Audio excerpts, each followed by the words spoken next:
Bueno, ¿Tenemos condiciones de iniciar esta entrevista? Sí, ahí Mati nos va a matar, nos quedó pila de cosas. Sí, nos quedó mucha cosa fuera, Mati, perdón. Astesiano está libre. Astesiano está libre. Puedes venir cuando quieras, Ale. Que fue el que ya hemos contado, el culpable de que exista este canal y pasar. Y mientras que le vamos dando ingreso a Lilian, yo les voy a comentar. Nos vamos de viaje. Nos vamos de viaje, yo les voy a comentar que estoy con esta elegancia porque estoy vestido por Caboa, siempre muy bien producido por los amigos de Caboa, a quien les mando un fuerte abrazo. Les recomiendo que lo vayan a seguir en Instagram porque tienen muy buenas pilchas, mucha onda, tienen temporada nueva y si se quieren ver bonitos, no lo duden, es con Caboa. Ahora sí, le damos la bienvenida a la gran Lilian Quechichán. ¿Cómo estás, Lilian? Buen día, muy bien. Buen día. Estuve buscando un rato el número de la puerta y no lo encontraba. No hay tal número. No, hay número. ¿Cómo Ay, que no? pero está pintado de oscuro, no se ve nada. Bueno, Pero perdón. gracias por la invitación. ¿Primera vez en un streaming? No, he estado en otros. Está bien. he estado Ninguno tan lindo como este. Y seguramente. Seguramente Sí, que este es sí. muy lindo. Ustedes son muy lindos. Muchas gracias, Lilian. Me parece que hay unos cuantos que nos están escuchando. dice. Sí. Muy bien.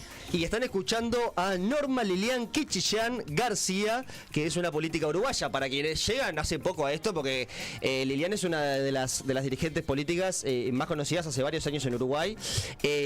Perteneciente al Frente Amplio, actual senadora de la República, fue ministra de Turismo. Gran ministra de Turismo entre mayo del 2012 y enero del 2020, por muchos años. Sí. Mucho tiempo en el Ministerio de Y antes Turismo. había sido subsecretaria, del 6 al 12 había sido subsecretaria. De la misma cartera, Sí, de la misma efectivamente. cartera. Bueno, y estuviste en el Ministerio de Turismo y en el viceministerio y fuiste viceministra de Turismo y ahora sos senadora. ¿Cómo te lleva el Senado? Ahora están en un periodo de elecciones, es como que hay menos actividad, Sí, ya ¿no? estamos de receso. De receso. El 15 de septiembre entramos de receso. Antes fui directora de turismo en Montevideo, que para mí fue un aprendizaje enorme en lo público. Yo venía de trabajar en lo privado, en un centro de formación en turismo, el Instituto de Capacitación en Turismo, ICT, que tenía una cantidad de cursos vinculados al turismo. Ahí me conocía de antes, pero me conoció en esa actividad Mariano Arana, y en el 2000 fui directora de turismo en Montevideo, que fue un enorme desafío porque nos agarró la crisis del 2001-2002. Fue bien difícil esos 5 años en Montevideo, más el conflicto municipal. Para mí fue un aprendizaje en las políticas públicas impresionante. Siempre digo, cuando hablan de mi experiencia, la Intendencia de Montevideo fue para mí una experiencia fantástica. Es que arrancaste con muchísimas dificultades, Muchas. no Sí. agarraste un país con bonanza y eso, sino que fue en el medio de una crisis. Claro. Bueno, y todavía no habíamos ganado el gobierno. Claro, sí. Por lo tanto, ahí teníamos sí, muchas dificultades, pero se pudo desarrollar. El Montevideo Invita, se pudo hacer un trabajo en todas las zonas de Montevideo. Formamos mucha gente vinculada al turismo. Mi superior era Gonzalo Carámbula, que puedo decir que fue un orgullo trabajar con él, y también un gran aprendizaje en las políticas públicas, porque el turismo tiene mucho de cultura, también de relacionamiento entre la gente. Y bueno, y en el Senado es una tarea diferente, la legislativa a la ejecutiva. En la ejecutiva estás todo el día dando la cara, a veces por gente que te responde y a veces por gente que no te responde. Es una tarea... Como que Irma Service, gente que no responde, que Irma Service, por ejemplo, ¿no? Exactamente. Gente que no responde los mails. Exactamente. No, o a veces a los diseños de cosas que le pediste que se hicieran, yo qué sé, es complejo, pero también es muy desafiante y es muy, muy enriquecedor ver. Por ejemplo, para mí, la concreción del turismo social, los primeros viajes de las domésticas, los primeros viajes de los peones rurales, de los trabajadores de bajos ingresos, de las chiquilinas de 15 años, de sectores vulnerables que viajaron a los mismos lugares que viajaban todos los turistas. No era un turismo para pobres. Para mí fue realmente uno de los momentos más reconfortantes de decir, bueno, yo puedo con las políticas, no yo, un equipo, pero que uno estaba al frente, políticas que le cambien la vida a la gente, porque esa es una frase que lo decimos todos los políticos. Sí. De izquierda y de derecha todos dicen cambiarle la vida a la gente. Trabajamos para mejorar la calidad de vida de los ciudadanos. Bueno, cuando la vi concretada, por ejemplo, en el turismo social nosotros la vimos concretada, es una satisfacción enorme.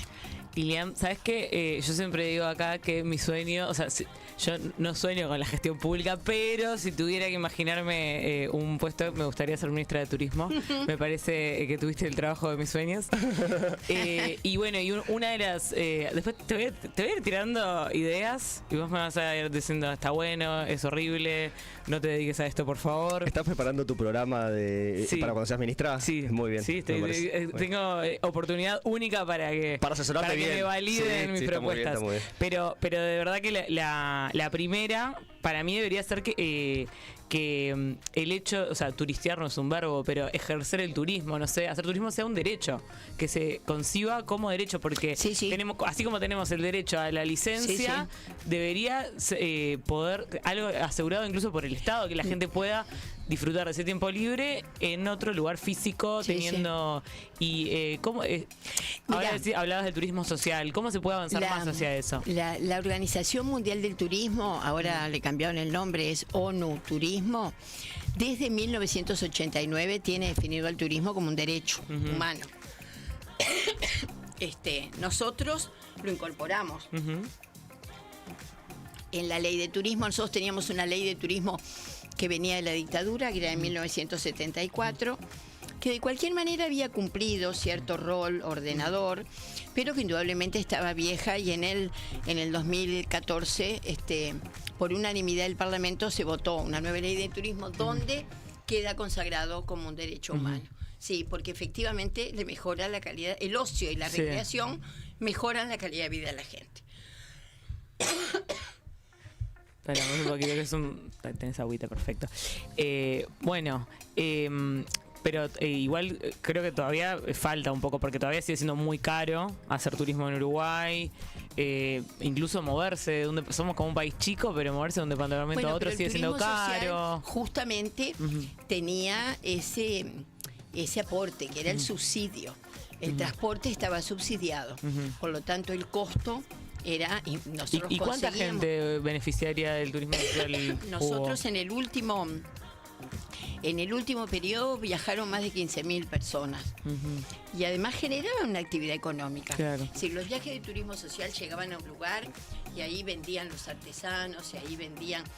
Lo que pasa con el turismo. Tecitos, de acuerdo a las características de cada lugar, mira, se movían entre 3.000 y 4.000 dólares. Hasta el día de hoy, cada vez que voy a algún lugar, me dicen cómo extrañan los viajes de turismo social, que generaban una movida interesante. Nosotros sabíamos... ¿Este gobierno no las continuó? No, lo paralizó, creó una cosa nueva que se le puso el nombre de Turismo para Todos, y no ha viajado prácticamente nadie. Lo dejó solo en manos privadas. Y como tú decías, Estado versus mercado, eso que conversamos, Fernanda, el ¿viste? Estado tiene que jugar un papel también en estas políticas, y por eso no ha tenido ningún éxito.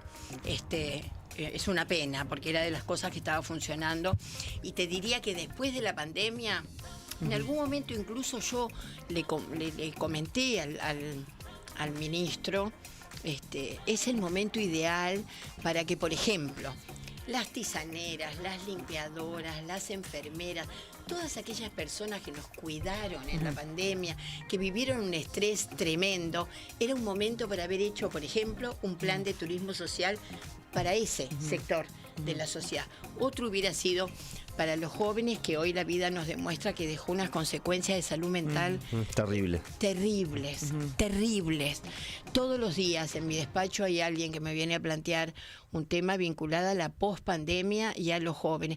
Bueno, es una pena, se desaprovechó, así como se desaprovecharon otras cosas, la regionalización, se paralizó el corredor de los pájaros pintados, después uno veía el drama que había vivido el litoral del país, y nosotros habíamos logrado que 200 pequeños emprendedores trabajaran en red, que se potenciara. Habíamos hecho un corredor gastronómico con el pescado de red, con el chajá de Paysandú, con las naranjas y los vinos de Salto, que estaba funcionando maravillosamente bien, que los números decían que había crecido los visitantes internos y externos, y eso lamentablemente la regionalización también se paralizó, se eliminó.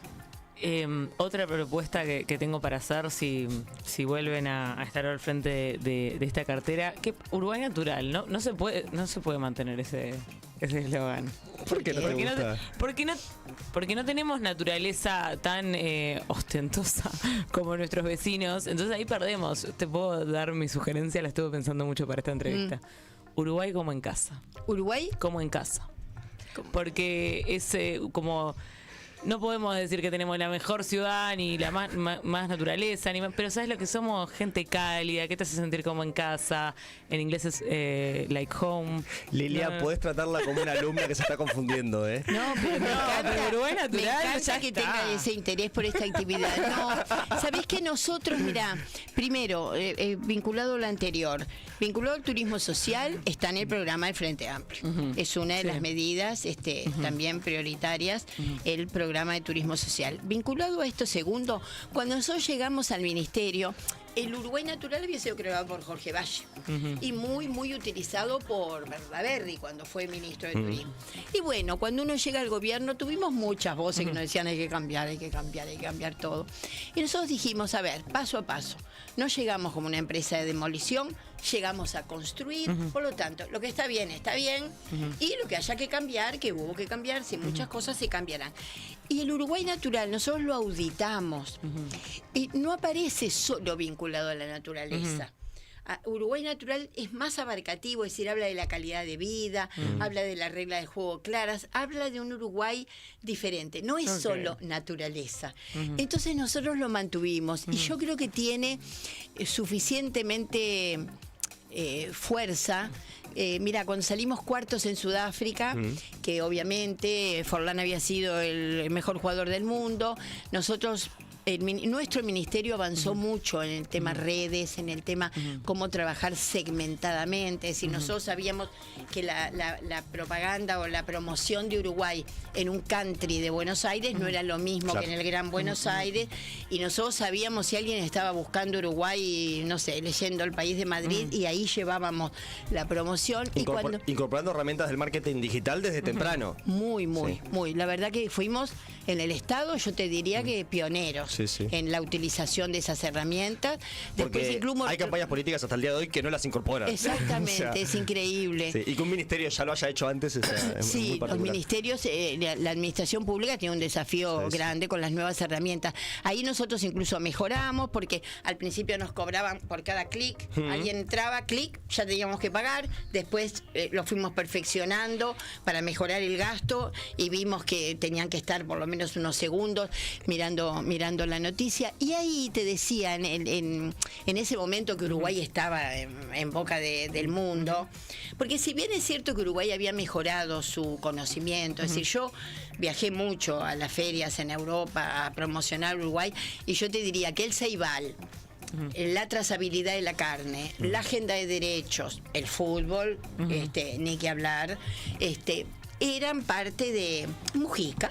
Hay que decirlo, Mujica, eran parte de ese conocimiento, de ese nuevo Uruguay que tenía mucha gente. Pero ahí, en ese momento en que Uruguay estaba en boca de mucha gente, porque tenía el mejor jugador del mundo, porque había salido cuarto en Sudáfrica, el Uruguay natural fue lo que nos trajo a que la gente buscara, bueno, en Uruguay hay arenas blancas, en Uruguay qué servicios hay, en Uruguay cuántos kilómetros de costa hay agua en Uruguay. ¿Tiene electricidad en Uruguay? Sí, está listo. Bueno.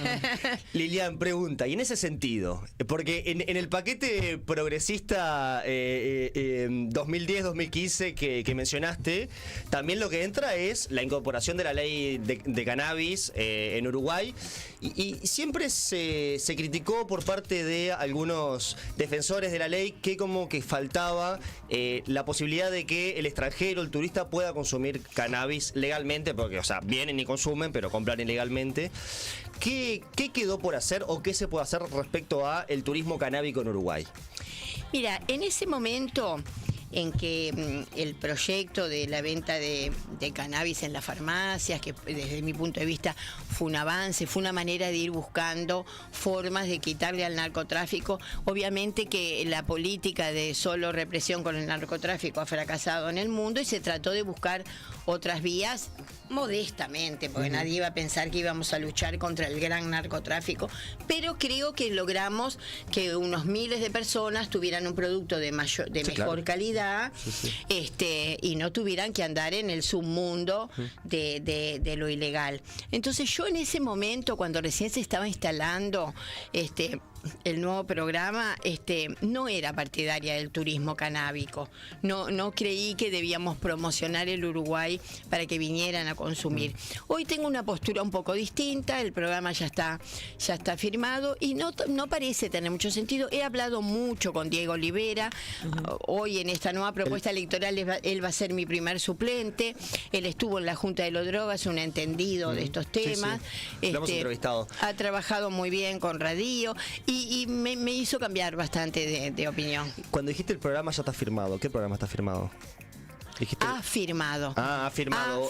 Okay. El Pensé que ya había un programa el de la venta, es decir, ya... Sí, está consolidado. Está consolidado, esa es la palabra. Claro, está consolidado, está consolidado. Y entonces, ¿vos entendés que en caso de ganar el Frente Amplio habría posibilidad de ir generando capaz alguna posibilidad, algún proyecto piloto de turismo canábico, o de que puede no ser vendido como turismo canábico, pero sí que los extranjeros puedan acceder legalmente al cannabis? Sí, puede ser que entre las cosas que nosotros les decimos que pueden encontrar en el Uruguay, que es la buena carne, la buena gastronomía, las playas, el agua potable, por favor, que es un valor impresionante y hay que cuidarlo mucho, sin duda.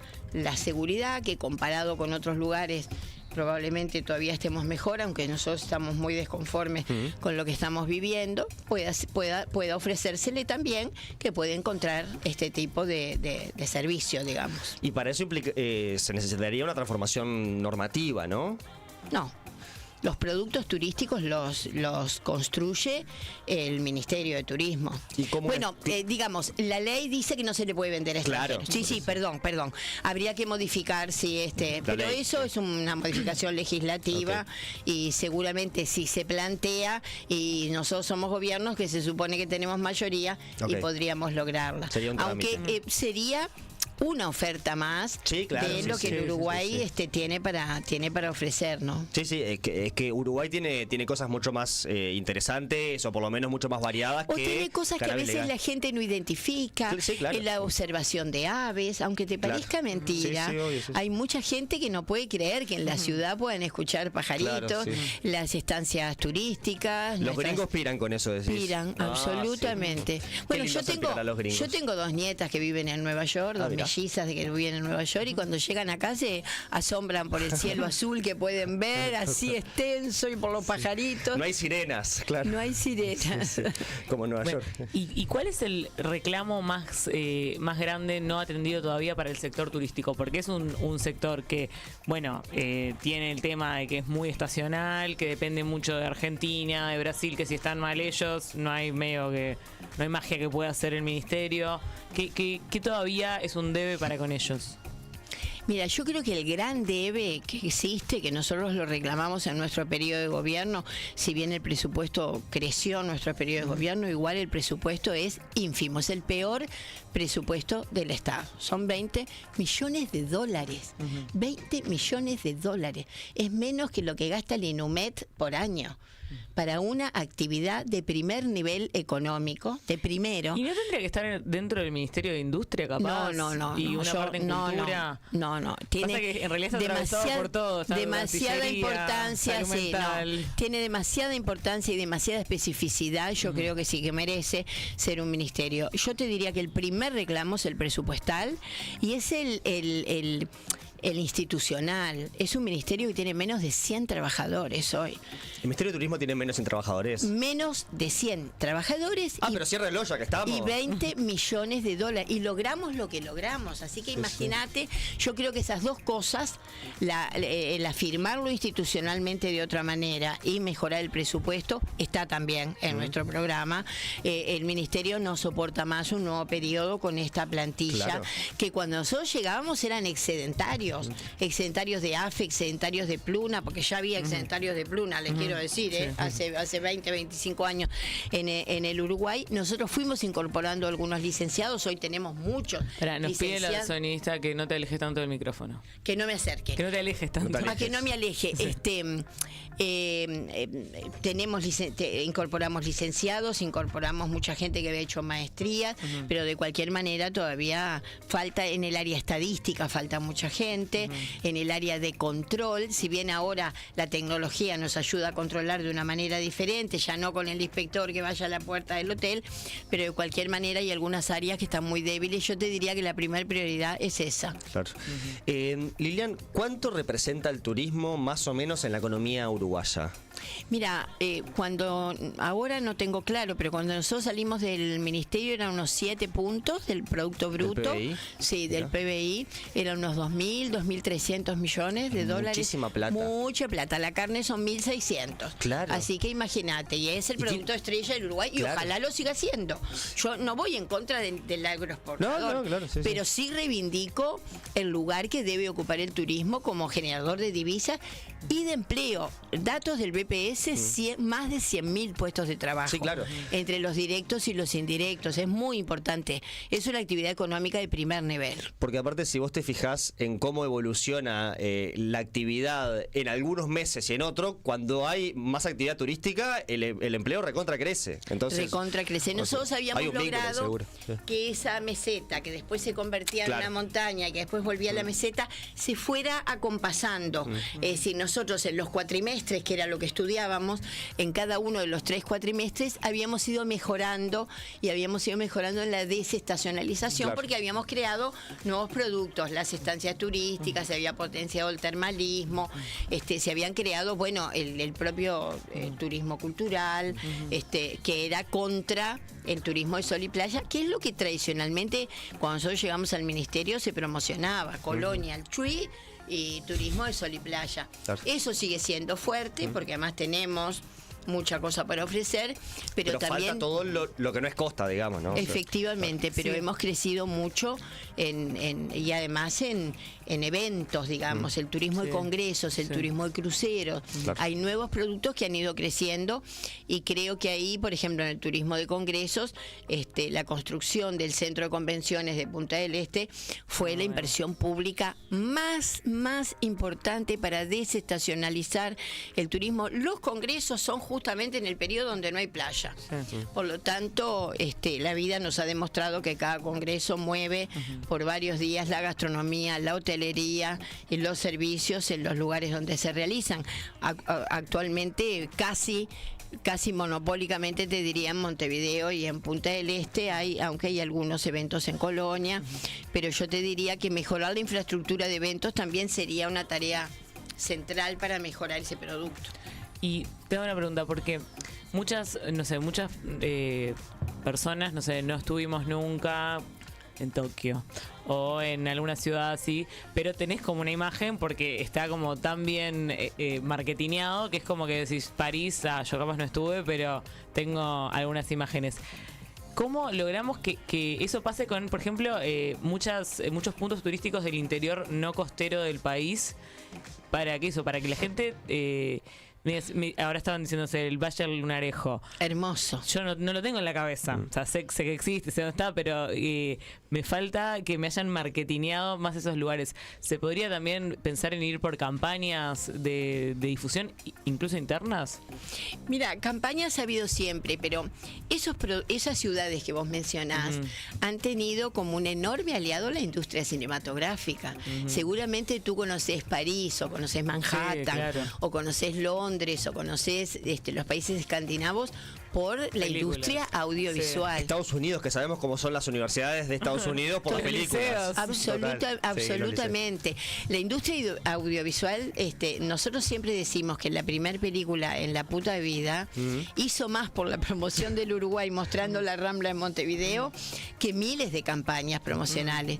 Lamentablemente también la industria audiovisual en estos últimos 5 años ha perdido recursos, ha perdido fortalezas.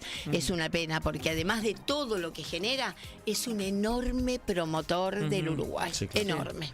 Claro, turismo me parece como una cartera que se toca con muchísimas. Sí, capaz que tiene poco, es verdad que tiene poco presupuesto, como decís, pero además, bueno, cuenta con todas las intendencias, también tienen su división de turismo y eso, la parte audiovisual, la parte de cultura, la parte de transporte, la parte de seguridad, sí, teníamos puntos de contacto con, te diría, casi la mayoría de los ministerios, hasta del Ministerio de Ganadería, Agricultura y Pesca. Nosotros teníamos algunos proyectos con las mujeres rurales vinculadas al turismo, sí, con casi todos los ministerios. Seguro, sí, tiene puntos de contacto, sí.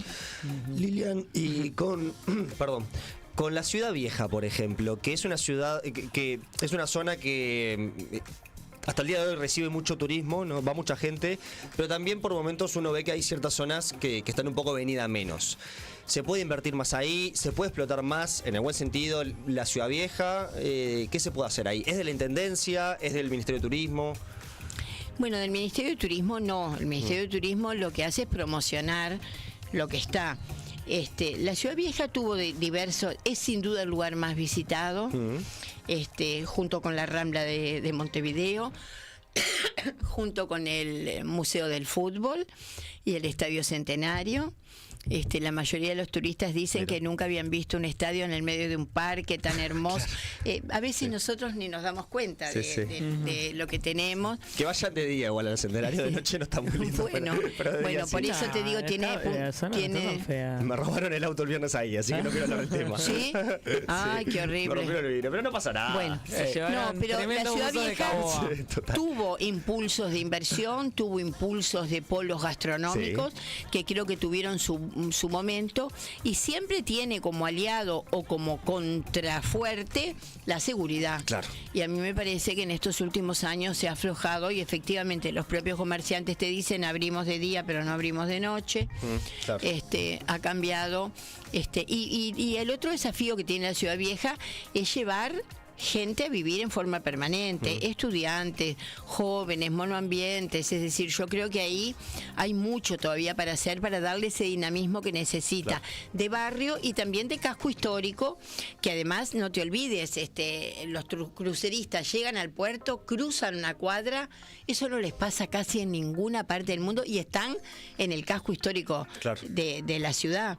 Entonces ahí todavía sí hay mucho para hacer. Muy bien. Lilian, te saco del mundo turístico porque no solamente fuiste por muchos años de las personas que más saben de turismo en Uruguay, sino que también sos senadora y sos dirigente política en Uruguay, y estamos en la medio de una campaña y te quiero consultar. ¿Para qué quiere ganar el Frente Amplio en estas elecciones? ¿Qué quiere hacer el Frente Amplio? Si me lo tenés que resumir. En una frase, volver a gobernar para las grandes mayorías nacionales. Yo creo que hay casi una de las pocas promesas que cumplió el presidente en la calle Pou fue que iba a gobernar para los Maya Oro, y lo cumplió. Para los Maya Oro, para los amigos, con falta de transparencia. Nosotros queremos volver a gobernar con un programa nacional, popular, democrático, que es como se define el Frente Amplio para las grandes mayorías nacionales. Si vos me pedís que sintetice, yo te lo sintetizo en esa frase. Nosotros, en este caso yo, que soy miembro de Sereñista, soy candidata a senadora en la lista que encabeza Mario Vergara, y que nos acompaña José Carlos Maía y un conjunto de compañeros, Diego Olivera, Graciela Villar, ahora también Elvia Pereira, y buena parte del equipo económico que trabajó con Danilo, y Betel Sereñi, y Belela Herrera, y Héctor Lescano, y Benjamín Liberoff, y el rector Guarga. Estamos como Guarga, Rafael, el rector viejo de la Universidad de la República. Rafael Guarga, sí, un ingeniero de primer nivel. Que hizo como la pre-reforma universitaria. Bueno, está. Uno como ex militante de la FEU escucha Guarga y Guarga con esos. Guarga con esos y nada, es como un recuerdo. Nada, está bien. Y Elvia viene del movimiento sindical, ¿no? Elvia es la vicepresidenta del PIT-CNT y fue presidenta de la FUN, es maestra durante muchos años. Me acuerdo. Si vos me preguntás a mí, los sereñistas queremos estar para darle equilibrio a ese Frente Amplio. Nosotros estamos convencidos que lo mejor para el Frente Amplio es la diversidad, que no haya muchas hegemonías, sino que sea diverso, como ha sido hasta ahora. Y nosotros cuando cuando bajamos la candidatura de Vergara y acompañamos la candidatura de Yamandú, hicimos un documento en donde para nosotros había algunas cosas que eran innegociables, te diría. El orden macroeconómico, sin ninguna duda. La defensa de los derechos humanos en cualquier lugar, gobierne quien gobierne. Eso es un palito por Venezuela.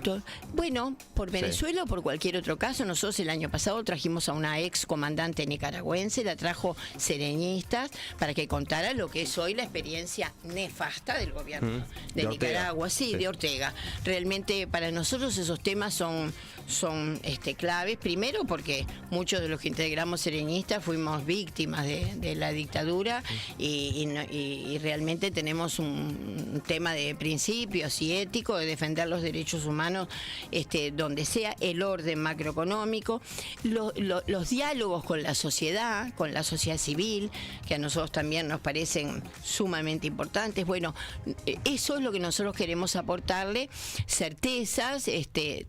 Tenemos un equipo de gente muy probada en la gestión, en nuestra lista, y nos parece que eso es lo que le podemos aportar al Frente Amplio. Diversidad, equilibrio, experiencia de gestión, porque miren, muchachos, que gobernar no es changa, gobernar es una responsabilidad enorme y requiere cuadros políticos formados. Sí, se lo podemos decir a la calle Pou, que se le cayó la mitad del pelo gobernando, o sea, es una tarea muy estresante. Yo lo veo con mucho pelo, tal vez. ¿Lo ves bien todavía? Pero... Lilian, se habla, a ver, de la estabilidad y del cuidado macro. Yo creo que ya hoy en día, en el post-astorismo, es como un consenso en el Frente Amplio, ¿no? O sea, tal vez hay un poco más dudas de dónde sacar los ingresos, pero en el equilibrio ingreso-egreso es como que hay un relativo consenso. Ahora, todo bien con la macroeconomía. ¿Qué vamos a hacer con la microeconomía? Bueno, Danilo decía, y lo tenía colgado en su despacho, crecimiento con equidad, crecimiento con distribución. Eso nos diferencia del resto, que es crecimiento con derrame, un derrame que jamás llegaba, ni llegó en ninguna parte del mundo. Ese es un modelo que realmente no tiene éxito. Esa teoría no ha tenido éxito en ninguna parte del mundo. Crecimiento con distribución y con equidad. Yo te diría que eso en la macroeconomía coincido, que ya nadie habla de desorden macroeconómico, pero en la microeconomía para nosotros que el Uruguay crezca y que distribuya y que el salario de los trabajadores mantenga su poder de compra, no como ahora que el 95% perdió capacidad de gasto y solo el 5% mejoró sus ingresos. Bueno, esas son lo que nos diferencia. Bien, en ese sentido, ayer se anunció a Gabriel Odone como ministro de Yamandú Orsi si gana la presidencia, y una de las últimas propuestas que había tenido Gabriel Odone públicamente había sido la desindexación de los salarios respecto a la inflación. ¿Ustedes como serenistas comparten esa medida? No, pero él hoy en la mañana, lo escuché temprano, explicó que él considera que el tema salarial en su conjunto es un tema al que hay que analizarlo en el marco de otras cuestiones de la economía. Yo creo que ayer fue muy claro diciendo que un gobierno del Frente Amplio, un gobierno de Yamandú, un gobierno de izquierda, tiene en el centro de sus desvelos la mejor de la calidad de vida de la gente, y eso está unido al salario, está unido a la inflación, está unido a la distribución, al crecimiento, a la riqueza. Yo creo que no fue bien interpretado, o él no se expresó bien, pero ahora en estas últimas horas... claro con lo de desindexar salarios, ¿no? O sea. Yo creo que él lo que intentó decir es un tema que hay que analizarlo, y ninguna de las posibilidades puede estar afuera de la mesa, pero no dijo que había que hacer eso, sino que era parte de algo que había que analizar, que había que ponerlo en el menú de las cosas que hay que mirar de la micro y macroeconomía. Muy bien. Y después, Mario Vergara, que encabeza la lista que conformás, fue uno de los senadores que fue a la justicia a denunciar la concesión del puerto de Montevideo por 60 años con la empresa belga Catoen Naty. En ese momento, Odone, quien ahora es designado como ministro, estaba asesorando a la empresa belga Catoen Naty como parte de su trabajo privado.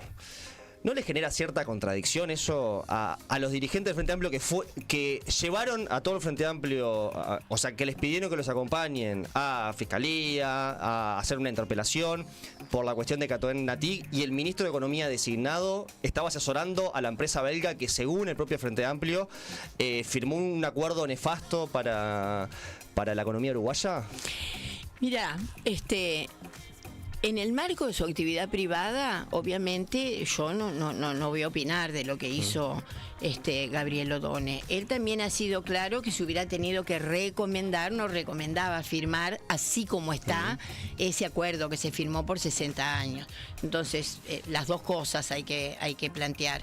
Es cierto que Vergara junto con Charles Carrera fueron los denunciantes en la justicia. Es cierto que después fueron sometidos a espionaje. Los espiaron por eso, claro. Justamente para chantajearlos. Sí. Eso está claro. Lo que todavía no sabemos es quién mandó a hacer ese trabajo. Sabemos quién lo hizo, Vertical Skype. Sabemos que Astesiano era el que recibió el dinero para lograr saber datos de Vergara o de Carreras para poder chantajearlo. No sabemos quién pidió todo eso. ¿Y a quién le servía el chantaje ese? ¿Y a quién le servía el chantaje ese? No sé, no me voy a expresar, pero la gente seguramente es inteligente. Es bastante obvio, y me parece bastante obvio también, conectando con la pregunta, que ¿para quién trabaja? Vota, nada, pero o sea... Sí, ahora hay un programa, y sobre ese tema no hay dos opiniones en el Frente Amplio, sobre que fue un acuerdo nefasto que nos compromete, que ahora lamentablemente cualquier cosa que se quiera hacer generaría enormes dificultades, juicios, etcétera. De cualquier manera va a haber que mirarlo nuevamente, porque entre otras cosas violó la mayoría de las normas, no pasó por la Administración Nacional de Puertos. Lo decidieron. Fue muy opaco. Muy opaco. Lo decidieron 4 o 5 personas en silencio. Realmente a nosotros es de las cosas, en un gobierno que dice que quiere fomentar la competencia, sin embargo monopolizó nada más ni nada menos que el puerto de Montevideo. Sí. Bien, comparto que lo que uno hace con el sector privado está bien. Quienes trabajamos en el sector privado sabemos, o sea, no somos responsables de las decisiones que a veces toman para quienes trabajamos, ¿no? O sea, porque a veces somos empleados. Yo creo que justo en el caso de Odone con Catoen Natig, perfectamente podía no trabajar para ellos, perfectamente podía estar de otro lado del mostrador, y fue hace 2 años, y ahora es el candidato de una fuerza política que denunció un acuerdo con esa empresa. Creo que hay algo medio vidrioso todavía, pero supongo que se podrá superar. También es cierto que Odone es de los mejores economistas, que es un hombre formado del país, es un doctor en historia de la economía, digamos, tiene muchas otras condiciones, que es un hombre que ha sido de izquierda, afiliado al Partido Socialista durante muchos años. Y se fue en el 2015 por el TISA. Y se fue el 2015 por el TISA, lo ha dicho él, no es que lo digamos nosotros, pero digamos, es un hombre que él y su familia ha estado siempre vinculado a la izquierda. Muy bien. Bueno, moviéndonos un poco de este tema, en materia de... Pues, esta es una consulta y es un tema que nos apasiona mucho a Fer y a mí, que es en materia de despenalizar otro tipo de drogas que no sean solamente el cannabis. ¿Qué postura tiene Lilian Quechichán al respecto? Mira, yo te decía que la política de represión del narcotráfico ha fracasado. Pero también es cierto que es imposible pensar en despenalizar. El primer impulso es decir, sí, saquemos a los narcos del medio y que la gente transparentemente pueda hacer la transacción que quiera, con la droga que quiera, sin tener esa organización criminal en la que se han transformado en el medio. El problema es que no lo puede hacer un país solo. Claro.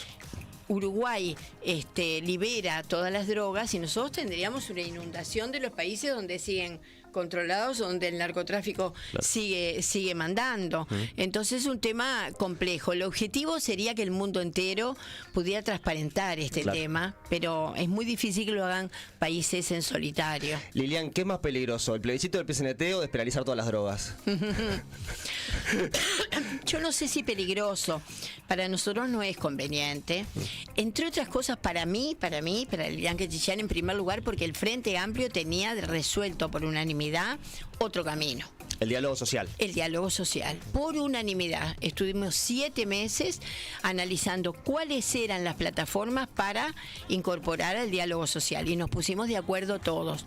Por eso no comprendo algunos sectores que optaron por aliarse incluso con sectores no frente amplistas del PIT-CNT, como notoriamente es el 26 de marzo y otros sectores, para buscar este atajo, para mi gusto, que de verdad lo creo muy malo por la forma, porque no creo que sea la Constitución el lugar en donde poner la edad de jubilación y otras cosas, y por el contenido. Sacando la eliminación de las AFAP, ¿estás también de acuerdo con la reducción de la edad jubilatoria? Y nosotros en la discusión en el Parlamento planteamos que no era una regla general, pero que el Frente Amplio no compartía que todos tuvieran que trabajar hasta los 65 años. No estaban de acuerdo con el aumento, digamos. No estábamos de acuerdo con el aumento en general. Al barrer. Es decir, para un administrativo o para un hombre que está colgado de un andamio o para una doméstica o para un peón rural. Que hacerlos trabajar hasta los 65 años es casi inmoral, te diría, pero nosotros teníamos primero los estudios de que el promedio de la gente se jubila a los 63 y entonces teníamos la flexibilidad de ver que para algunas actividades podía aumentarse la edad jubilatoria porque el Uruguay tiene un problema demográfico grave y para otras no. Lo que hace el proyecto del gobierno es que lo pone para todas las actividades y eso nos parece infame. El programa del Frente Amplio habla de generar las condiciones para reducir la edad jubilatoria. ¿Cómo lo interpretás vos? Porque yo he hablado con varios dirigentes y cada uno lo interpreta de manera diferente. ¿Cuál es tu interpretación de lo que dice el programa del Frente Amplio respecto a la baja de la edad? La edad jubilatoria es parte de esa reforma de la seguridad social. De lo que estamos hablando ahora es una reforma de las jubilaciones, pero no de la seguridad social, que tiene otra cantidad de temas, las asignaciones familiares, los seguros de paro, etcétera, etcétera. Bueno, el sistema de cuidados, que deberíamos incorporarlo. Creo que es parte de una reflexión colectiva, y creo que es muy bueno analizar promedios de jubilaciones y en qué condiciones algunas actividades se realizan e incorporarlos a ese debate. Información, yo te diría que lo que precisamos es información, estadística, experiencias concretas para decir, bueno, hasta los 63 podés trabajar si sos fulano, sultano, mengano en tal actividad. No podés trabajar hasta los 65 si sos un peón rural o una doméstica o un obrero de la construcción o alguien con un trabajo de esas características. Bueno, y otro tema que también relacionado que nos apasiona es la reducción de la jornada laboral. ¿Eso cómo lo ves? ¿Lo ves posible? Pues también sería algo, creo que va en línea con el tema turístico, de esparcimiento, de la cultura. ¿Cómo lo ves eso? Yo creo que está bien, que es un tema que se debata. Me parece que se está debatiendo en el mundo. Las experiencias dicen que si la gente tiene un poco más de tiempo para su familia o para el ocio, para el esparcimiento, su calidad de vida mejora y también mejora su calidad y rendimiento en el trabajo. Hay algunos países europeos que incluso los jóvenes negocian no aumento de salario, pero no ir a trabajar los viernes, por ejemplo. Hay diversas formas que se están dando. Creo que es un tema que merece ser debatido y que podemos tenerlo en el horizonte como un objetivo, así como en algún momento la gente dejó de trabajar 18 horas por día y la jornada de 8 horas fue revolucionaria. Yo creo que el mundo actual puede discutir si puede bajar la jornada laboral. Excelente. Fue hace 100 años, además, lo de hace 100 años. Las 8 horas, ¿no? Y bueno, pero está unido a la productividad, está unido a los cambios tecnológicos, hay una cantidad de cosas que nos pueden ayudar a debatir este tema. Lilian, nos preguntan en el chat una pregunta que nos quedó colgada del tema drogas, que nos pregunta Nicolás: ¿todas las drogas? ¿Qué pasa con la pasta base? Y bueno, yo creo que cuando se plantea la despenalización, habría que que analizar un poco más finamente algunas drogas que yo no sé si llamarlas drogas o llamarlas elementos para matar a la gente. Es decir, realmente son gente que ayuda a que la gente se destruya. Por lo tanto, sí, es un tema que merece ser analizado con mucho más cuidado. De hecho, hay investigaciones de que hablan de que hay pasta base porque la cocaína es ilegal. O sea, que es justamente como la resaca incluso económica que se va generando por no poder alcanzar. Efectivamente, y cómo se incorporaron. Yo ya soy una señora grande, pero cuando yo era joven, la droga era para los ricos. Claro. La forma de masificarla y de hacerla llegar a los sectores vulnerables, también para cooptarlos, también para traficar, es la pasta base y el desecho de la cocaína, no hay duda.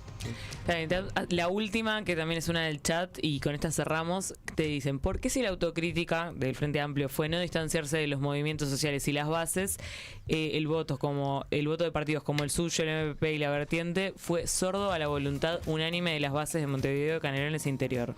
Que creo Supongo que se está refiriendo al plebiscito. Sí.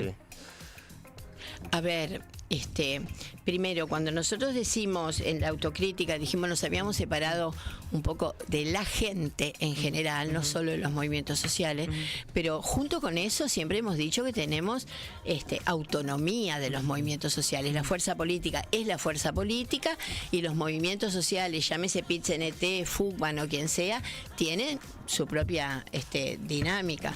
Nosotros creemos en eso y por lo que te decía antes, por la forma y por el contenido, no creemos que sea una propuesta hoy, entre otras cosas, porque el Frente Amplio ya tenía un camino unánimemente resuelto. No es que no queremos atender al tema, no es que no queremos estar en contra de la actual reforma que hizo la coalición multicolor, sino que el camino es otro. Gabriel Odone dijo que lo hubiera votado, ¿no? Sí, yo no. No la voté, votamos tampoco. Ninguno del Frente Amplio la votó en general.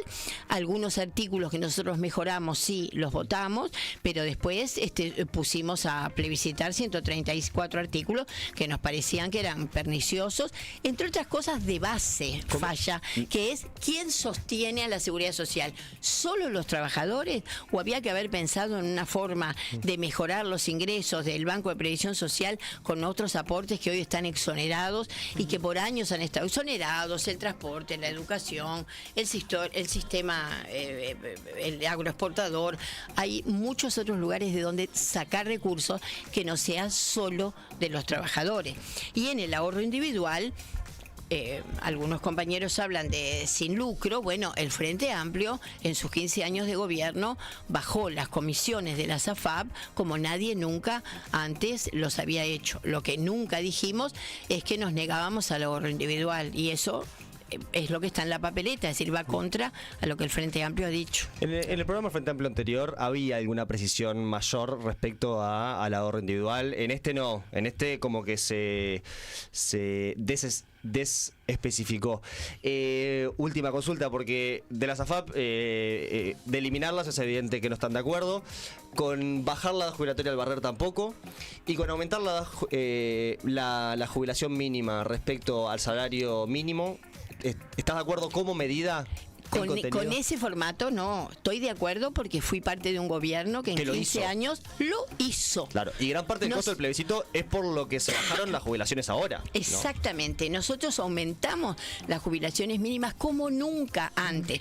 Lo que no creemos que haya que atarlas a algo que es potestad del presidente del Poder Ejecutivo, que es la fija del salario mínimo nacional.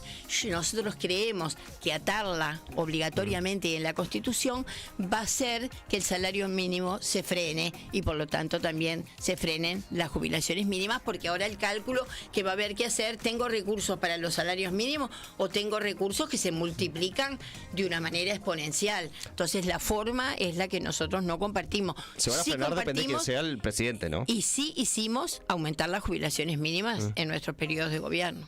Claro. ¿Qué me decías, perdón? Que el argumento de si vos indexás jubilación mínima con salario mínimo va a hacer que el salario mínimo, como es potestad del presidente, caiga, depende de quién sea el presidente. ¿Y qué bueno, política pero económica? Si lo dejas en la Constitución, no sabes quién va a ser presidente. Pero lo mismo podría pasar con el salario mínimo. O sea, ¿Qué pasa? claro. De hecho. Bueno, pero ha crecido el salario mínimo. Depende del presidente. Depende del presidente. Claro, porque bueno, está por eso. es Te pasaste voluntad, diciendo que en este pero gobierno... depende de los recursos también. Pero está mal que el salario mínimo lo defina el Poder Ejecutivo. No, pero ahora tienes una razón más para no subirlo. Depende de quién sea el presidente. Depende de qué política Exacto. económica tengas. Depende ¿no? de que No, y Para que depende de los gobiernes. recursos, digamos, cualquiera que maneje seriamente la economía puede estar de acuerdo con algunos preceptos, pero después tienes que ver cómo se sostiene y cómo se financia. Me parece que ahí está. Y además, ponerlo en la Constitución lo deja muy rígido en un mundo como el mundo del trabajo que va a tener cambios muy vertiginosos y que vamos a tener que ir cambiando la diversa legislación de la seguridad social mucho más rápido que lo que ha sido en los últimos años. Ayer hablaba con un amigo que me decía, mira Marcos, de acá a que vos te jubiles van a haber 3 reformas más de la seguridad social. Seguramente, o sea, Marcos. No te quedes con esta. ¿Cuántos años tenés? 26. Ni te quepa duda. 3 o 4. Sí, ni te quepa duda. Lilian, ¿Haces terapia? Y tal. últimas 2. ¿Qué número de lista tenés, Lilian? Pregúntame. 95, ¿no? Ahí está, pero como no lo dije, me gustaba decirlo. Lilian está en la 95, con Vergara, con Maía. ¿No? Lilian, el Frente Amplio va a exonerar un poquito menos de impuesto al patrimonio porque el gasto tributario aumentó en este periodo de gobierno, particularmente lo que es IRAE y sobre todo patrimonio, que uno diría lo paga el 1% de la población. ¿El Frente Amplio va a dejar de exonerar tanto impuesto al patrimonio si gana? Mira, lo primero que se analizó son las exoneraciones, más que nada vinculadas a la ley de inversiones. La ley de inversiones también, eso te muestra cómo no hay que hacer cosas rígidas. La ley de inversiones fue una gran herramienta. Cuando nosotros llegamos al gobierno, la principal contrapartida era la generación de empleo, porque estábamos en un momento crítico, con 1 millón de pobres, con un país que estaba prácticamente destruido. En la medida en que el Uruguay fue cambiando, nosotros fuimos cambiando las contrapartidas y las exoneraciones, se empezó a hablar más de sostenibilidad, se empezó a hablar de empleo de las mujeres, se empezó a hablar de calidad del empleo, del salario, y yo creo que es por ese lado en donde se podría hoy estar viendo algún tipo de exoneraciones, que es mucho dinero, que se podrían estar mirándolas y revisándolas con mucho cuidado, porque también tenemos un desafío de crecer. El Uruguay tiene que crecer, el Uruguay hace 10 años que no crece y vos lo sabés, por lo tanto ahí tenemos un desafío enorme. Sí, a 1% de crecimiento por año no llegamos a ningún lado. No mueve la aguja. Seguro. Lilian, pregunta que le hacemos a todos los entrevistados, ¿haces terapia? ¿Terapia psicológica? Sí. No, nunca hice. Pero me parece perfecto el que la necesite y creo que conozco mucha gente a la que la han ayudado mucho. Totalmente. Hagan terapia, gente. Si pueden y lo pueden pagar, hagan terapia. Para no lo iba a hacer, pero dado que ya se nos fue el tiempo y no vamos a poder... Mi terapia es ir al Francini. ¿Sabes qué? Fui a ver por primera vez a Danubio este fin de semana y conté que te iba a entrevistar y me dijeron, pedile que te... Porque no soy de Danubio, yo voy de turista. Me dijeron, pedile que te lleve a ver a Defensor. Exactamente, estás invitada. Está bien, muchas gracias. No, ya que no vamos a tener tiempo, no lo iba a decir porque me da vergüenza, pero te puedo decir mi último sueño para el Ministerio de Turismo. Decímelo, ¿cómo no? Hay que convencer a quien haya que convencer, como fue Miguel Brechner y convenció al MIT que nos traiga laptops y convenció a Tabaré de que las acepte. Hay que ir hasta los headquarters de Disney y pedir que hagan un Latin Disney en algún departamento medio céntrico de Uruguay. ¿Qué es un Latin Disney? Hay Euro Disney, hay Disney, un Latin Disney. Y hay un Latin Disney que va a ser en Uruguay. Te quiero decir que en nuestros años de gobierno tuvimos como un objetivo central un centro techado recreativo. Lo buscamos por todo el país, buscamos inversiones. Sí, estoy de acuerdo contigo. Tipo un parque de Uruguay necesita que tenemos un parque cerrado para cuando no hay buen tiempo. Claro. Ese es un objetivo que nosotros tuvimos y tenemos. Porque fíjate Orlando, que era una ciudad nada, y ahora debe ser de las más visitadas de Estados Unidos. ¿Y qué pasa si tenemos un Disney? ¿Por qué no se puede soñar con No algo sé si así? Disney, pero sí un parque de diversiones cerrado, techado. En algún momento soñé que el mercado modelo podía podría ser. Un lugar, bueno, hay que seguir buscando, pero es un objetivo, ¿sí? Nos hace 5 trenes sin despeinarse. A nosotros no nos tenés que convencer, nosotros ya estamos convencidos. Está bien. Vamos ahí a Orlando, a ver si comenzamos ahí. A Orlando Pettinati. Bueno, sí. Yo ya está. Lilian, ¿pasaste bien esta entrevista? Sí, perfecto, precioso. ¿Volverías a venir? Claro que sí, cuando ustedes quieran. ¿Le recomendás a otra gente que venga? Claro que sí. Muy bien. Nosotros estamos muy agradecidos por haberte tenido acá. Y además un amigo me recomendó, vayan que son unos gurises bárbaros. Marcio, mañana. Sí, hablamos seguido con el Marcio. Vaya, me dijo que estás muy bueno. Nos peleamos a veces por Twitter, pero somos amigos y compañeros desde hace muchos años. Sí, lo sé. Militamos en la FEU juntos. Lo sé. ¿Con quién te peleas? Con Marcio, pero somos amigos con quienes discutimos, no nos peleamos. Está muy bien. Discusiones fraternas siempre. Le mandamos un saludo a Marcio. Es discutidor. Medio contra el Marcio, pero es una persona muy segura de sus convicciones. Sin duda. Lilian, te agradecemos muchísimo que tengas un gran día. Un gusto, chiquilines. Muchas gracias. Nos retiramos el jueves. Tenemos a Graciela Bianchi. El jueves viene Bianchi. No va a ser una entrevista tan tranquila como esta, seguro, en donde vamos a hablar de sueños, de turismo. Le vamos a hacer la entrevista más tranquila que haya tenido. De cómo se miente deliberadamente. La anotamos esa pregunta. Campaña del miedo con ustedes. Muchas gracias, blandengues y blandengas. Nos vemos el jueves.